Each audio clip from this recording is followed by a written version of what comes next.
안녕하세요, 육아동지 여러분, 아육톡입니다. 이번 영상에서는 유아 시기 엄마표 수학 활동할 때 꼭 필요한 아이템과 그 아이템들로 어떻게 활동하면 좋을지에 대해서 한번 말씀드려 볼게요. 저희가 지난 영상에서도 말씀드렸었는데 유아 수학 교육 영역은 5가지 영역으로 구분이 돼요. 이번 영상에서는 그 중에서도 특히 측정 영역에 대해서 이야기 나눠볼게요. 측정하면 우리가 일상에서 떠올릴 수 있는 장면들이 있죠. 아이들 몸무게도 재고 키도 재고 또 요리할 때 계량컵도 사용하잖아요. 맞아요. 측정은 수학 영역에서도 가장 능동적이고 일상생활과 연관이 많이 있는 것 같아요. 만약에 새로운 식탁을 들인다고 했을 때 식탁의 가로, 세로, 높이 이런 길이도 재잖아요. 이럴 때 단순히 측정만 하는 게 아니라 줄자로 길이를 재면서 10 이상, 100 이상의 큰 수도 아이들이 경험할 수 있어요.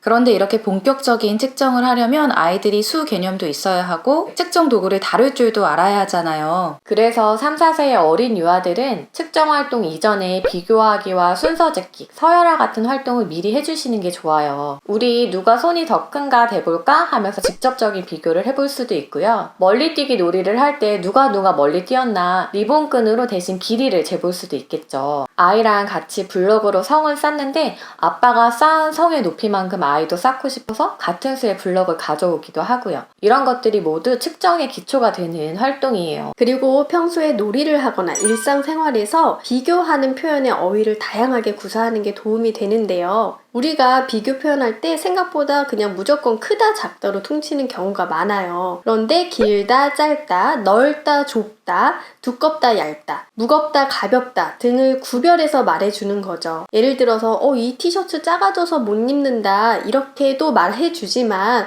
이 티셔츠 팔 부분이 짧아져서 이제는 못 입겠다 이렇게 얘기해 줄 수도 있고요. 여기 수영장 크다 이렇게 말하는 대신에 여기 수영장 되게 넓다 혹은 여기 수영장 물이 깊다 이렇게 표현할 수도 있거든요. 특히 양을 비교하는 많다 적다의 적다와 크다 작다의 작다를 헷갈려서 사용하는 경우가 많아서 비교의 용어들을 정확하게 사용하는 것을 아이들이 보고 배우면 측정 감각을 더 잘 키울 수 있어요. 비교는 일상생활에서도 이렇게 많이 하는데 순서 짓기 관련한 활동을 또 어떻게 해볼 수 있을까요? 순서 짓기는 이제 서열화, 말 그대로 작은 거부터 큰 거, 긴 거부터 짧은 거 이렇게 순서대로 나열을 해보는 건데 사실은 아이들이 이미 놀이 속이나 일상생활 속에서 많이 하는 모습을 볼 수 있어요. 예를 들어서 토끼 인형 가지고 와서 엄마 얘는 아기 토끼고 얘는 언니 토끼 그 다음에 엄마 토끼 아빠 토끼야 이렇게 크기별로 나열을 한다거나 신발장에 어수선할 때 작은 신발부터 큰 신발 순서대로 배열을 해놓거나 이런 모습들 많이 보이거든요. 부모가 특별한 자극을 주지 않아도 아이 스스로 이러한 모습을 보일 때에는 아이가 충분히 경험할 수 있도록 머물러 주시고 격려해 주면 되고요. 부모가 자극을 주고 싶다면 정리정돈을 할 때 크기, 부피에 따라서 정리하는 모습을 보여주거나 바깥 산책에서 주워 나뭇가지를 모아서 그거를 길이 순으로 배열을 해보거나 배열된 거 사이에서 한두 개를 빼놓고 이거는 어디에 들어갈까 하고 순서에 맞춰서 또 가지런히 놓아보는 놀이도 해볼 수 있어요. 이렇게 직관적이고 감각적인 활동들을 많이 한 후에 5, 6세가 되면 계량화된 도구를 이용해서 측정 활동을 해볼 수 있는데요. 집에 구비해 두면 좋을 것 4가지를 한번 소개해 볼게요. 먼저 키재기 각 집집마다 많이 있을 텐데요. 저는 아이들 키에 맞춘 짧은 것보다는 이왕 살 거 긴 거 천장까지 닿을 만한 한 2m 정도 긴 거 구비해 두시길 추천드려요. 이렇게 기다란 키재기 자를 걸어 놓으면 아이 키뿐만이 아니라 엄마 아빠도 같이 키재기도 해볼 수 있고 그러면 누가 누구보다 더 크네 누가 가장 작네 누가 가장 크네 이렇게 비교도 할 수 있고 순서 짓기 활동도 자연스럽게 할 수가 있어요. 수 감각을 키울 때 아이들 머릿속에 수직선이 그려지면 아이들이 수의 상대적인 크기나 위치를 감각적으로 알 수가 있는데요. 이 수직선이 시각화된 것 중 하나가 키재기라고 볼 수 있을 것 같아요. 두 번째는 줄자예요. 저는 이렇게 단단한 스위치 누르면 되는 그런 줄자는 조금 딱딱하기도 하고 위험하기도 해서 아이들이랑 같이 사용하기 좋은 거는 이런 줄자 추천드려요. 이게 굉장히 유연하고 그냥 막 굴릴 수 있거든요. 그래서 아이들이랑 같이 뭐 식탁도 재보고 냉장고도 재보고 이것저것 물건을 다 재보는 재미도 있는데, 그런데 어른들한테는 이렇게 길이 재는 게 아주 쉽지만 아이들은 다 처음이고 시작이고 가르쳐 줘야 되거든요. 그래서 길이 잴 때 0부터 시작해서 길이 재려고 하는 물체의 끝점에 닿는 그 숫자를 읽어야 된다는 거,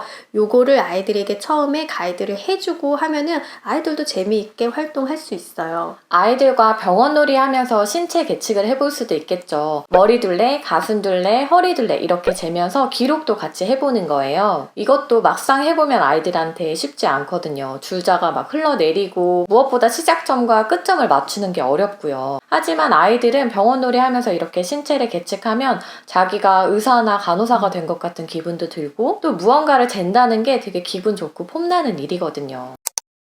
세 번째 아이템은 미니 저울이에요. 베이킹이나 요리에 관심이 많으실 분은 아마 하나씩 집에 구비하고 계실 텐데요. 아이들이 체중계에 올라가서 몸무게 재는 거 좋아하잖아요. 저희 아이도 그랬는데 처음에는 체중계에 올라가다가 나중에는 자기 장난감 무게가 어떤지 궁금해서 자기 장난감들을 하나씩 체중계에 올려보더라고요. 그런데 웬만한 장난감으로는 체중계의 바늘은 움직이지가 않잖아요. 저희 집도 미니 저울이 있는데 단순하게 물건을 가지고 와서 무게를 재는 것도 좋아하지만, 이렇게 하면서 아이가 자연스럽게 베개자리 숫자도 읽을 수 있고 무게 단위가 킬로그램이 아니라 그램 단위도 있다는 것도 알 수가 있어요. 저희가 3, 4세 때 아이들과 비교하기 많이 했잖아요. 그게 나중엔 어떤 것들은 킬로그램으로 재고 어떤 것은 그램으로 측정해야 되는지 구별하는 감각의 기초가 될 거예요. 저는 아이들과 물건을 하나 놓고 몇 그램일지 추측하거나 기준 무게를 제시하고 그에 알맞은 물건을 가져오는 거를 게임처럼 많이 놀이했어요. 예를 들어 누가 20g에 가까운 물건을 가져오나 하면 처음에는 감각이 없으니까 막 아무거나 가져오다가 직접 무게를 재보면서